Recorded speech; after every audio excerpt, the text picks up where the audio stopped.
Os ignorantes propositais e os cúmplices involuntários, por Paula Schmidt.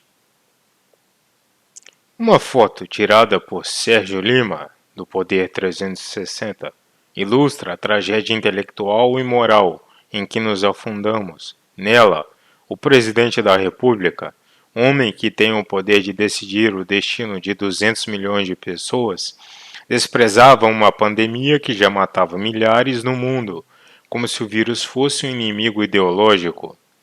Braços erguidos em pose de vitória, em frente a um pequeno grupo de apoiadores, um deles bradando um "foda-se" dirigido ao Congresso e ao Covid-19.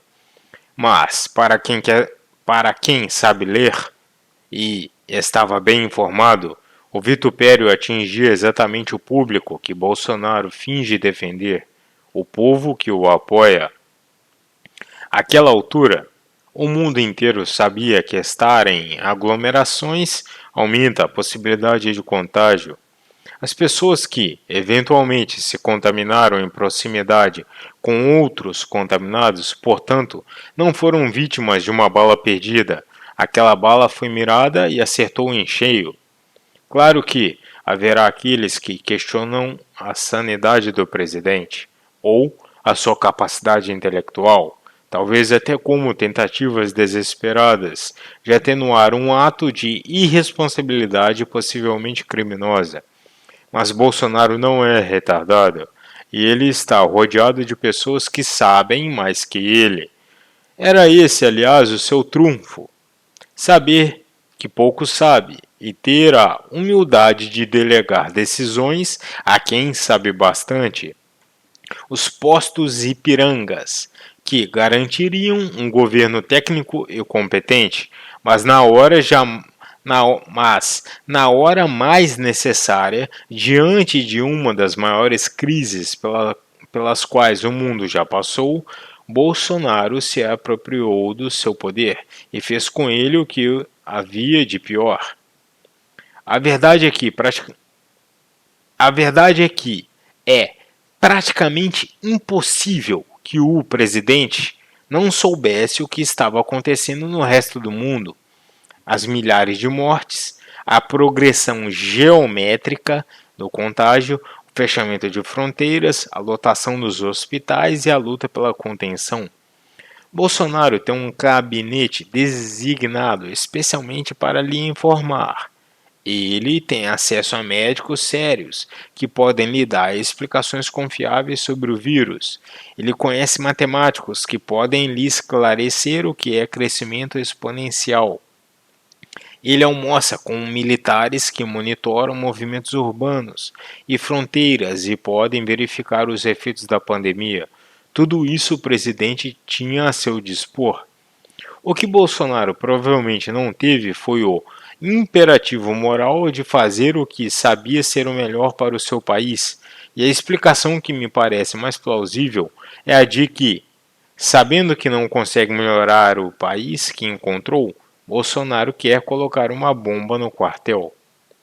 Mas o que me interessa abordar aqui não são especulações sobre as motivações obscuras de Bolsonaro, obscuras por intenções ou por uma pavorosa incapacidade. O que quero discutir é a ignorância involuntária de quem ainda segue cegamente e se retorce e briga com amigos e impede o debate e arrisca a própria saúde. Qual é a explicação desse fenômeno? Por que pessoas outrora inteligentes se imunizam contra a informação e se retroalimentam apenas de notícias que confirmem suas opiniões iniciais? Por que essa versão doentia e autoderrotante ao contraditório? Nesta terceira parte da série sobre honestidade intelectual, leia a primeira parte aqui e a segunda parte aqui. Eu vou tentar mostrar que soberba, tribalismo e o retorno do pêndulo são prisões tão poderosas que os enclausurados se recusam a sair, mesmo ferindo seus próprios interesses. Eu vou mostrar como isso não é exclusivo de um grupo que alguns generalizam como a direita fascista, mas é também bastante comum entre a esquerda burra, os dois lados do pêndulo, que é lançado com vigor, volta com força proporcional. Em primeiro lugar, para não deixar dúvidas quanto a esta premissa, no dia da manifestação pró-Bolsonaro, o governo já sabia o suficiente sobre os riscos do coronavírus, tanto que já tinha obrigado brasileiros vindo da China a ficar sob quarentena. A decisão foi, aliás, bastante acertada. Não passou incólume pelos bonecos de auditório pré-programados para detestar tudo que vem desse governo, mas a decisão estava certa e foi até ato de uma certa coragem.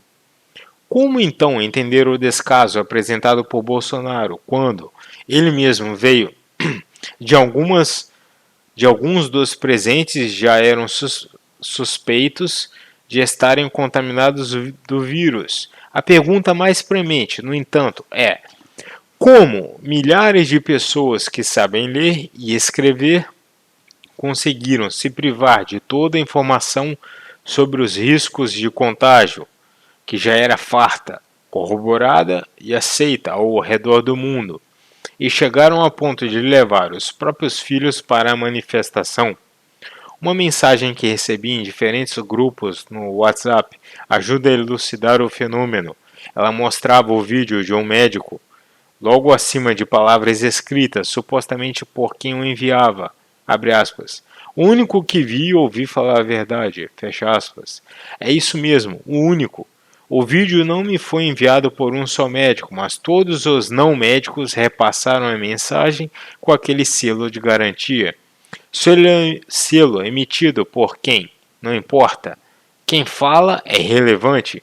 É a corroboração do que já se acredita que interessa. A mensagem é a única que fala a verdade, porque ela diz o que se quer acreditar. A mensagem que não o faz passa, portanto, a ser mentira. Estamos vivendo um faz de conta, uma psicose coletiva em que a ordem das coisas foi invertida. Em vez que você acreditar em algo porque ele é verdade, você determina ser verdade aquilo em que acredita. Quem aí conseguiu escapar de ler o texto apócrifo Checkmate? Descreve com alarde um mirabolante plano chinês para o controle de empresas por meio da compra de ações. Quem viu o ministro do STF, Luiz Roberto Barroso, ser promovido a ídolo dos bolsonaristas com um post sem aspas que atribuiu a ele uma defesa de Bolsonaro que ele nunca faz? Apareceu um mais coerente e autêntico. Parabéns, ministro Barroso, dizia a mensagem, elevando um juiz que, no dia seguinte, voltaria à sua irrelevância quando negou ter feito os elogios ao presidente.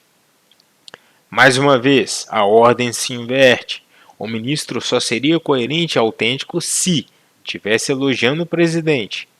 Não o tendo feito, é um nada.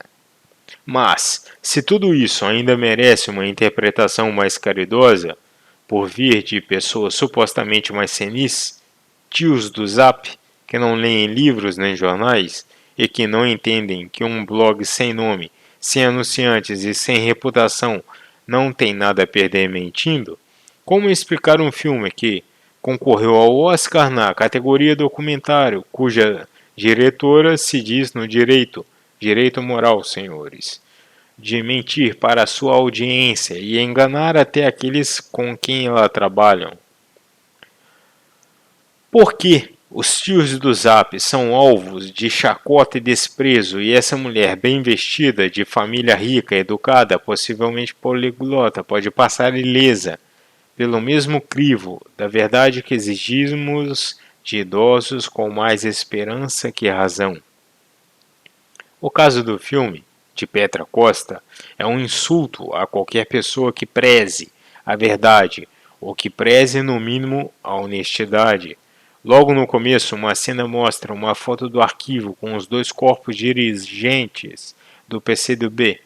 Pedro Pomar e Ângelo Arroyo, que, como explica a revista Piauí, abre aspas, atuavam na clandestinidade contra a ditadura militar, fecha aspas, e foram executados pelas forças militares policiais. Mas a diretora do filme decidiu adulterar a foto de arquivo e mostrou a imagem sem as duas armas, que ela acredita terem sido plantadas na cena para incriminar os mortos e que podem de fato terem sido plantadas. Diferentemente,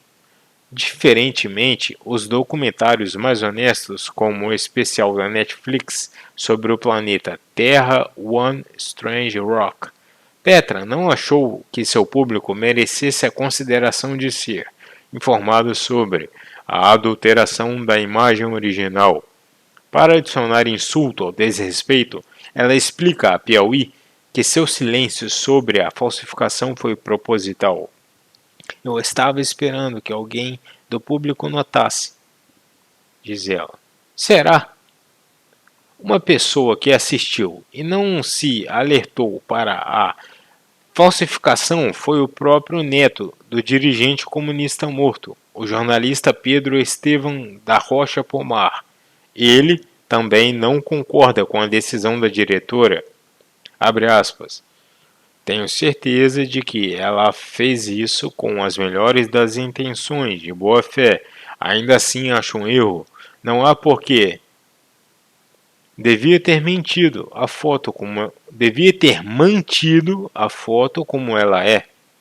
A própria foto original já tinha uma adulteração da cena do crime. Eu vi lá o corpo do meu avô e do Ângelo Arroyo, mas como não percebi essa mudança, era melhor ter mostrado a foto e contado o seu contexto. Fecha aspas. Mais inacreditável ainda, um montador de documentários, Eduardo Escorel, que trabalhou por 4 meses como consultor de montagem do filme, não foi avisado da adulteração e ele também não concordou com ela. Mesmo quando o documentário trabalha com elementos ficcionais de recriações, e mesmo neste caso, o espectador precisa estar advertido sobre o que está vendo, adulterar imagem qualquer e fazer essa imagem passar por algo que ela não é, acho um procedimento equivocado. Ele disse à Piauí. Como não comparar uma Petra e o seu? Eu estava esperando que alguém do público notasse. Há um Bolsonaro que finge não ter convocado pessoas a uma manifestação a qual ele próprio compareceu. Eles não são tipos raros, claro. Essa gente existe aos montes. Pessoas que roubam no jogo do baralho ou que aplaudem quando o jogador do seu time de futebol finge ter tomado uma falta. Mas o que agora parece existir mais ainda, e é esta tragédia que estou falando, são as hordas de pessoas que jamais fariam tal coisa e, no entanto, servem como claque incondicional a atos que, em outras pessoas e situações, teriam repudiado. E é fácil identificar essa desonestidade de julgamento. Preste atenção. Note como muitas das pessoas que criticam José Padilha por mentir em uma obra de ficção, O Mecanismo, são as mesmas que defenderam Petra por mentir em um documentário.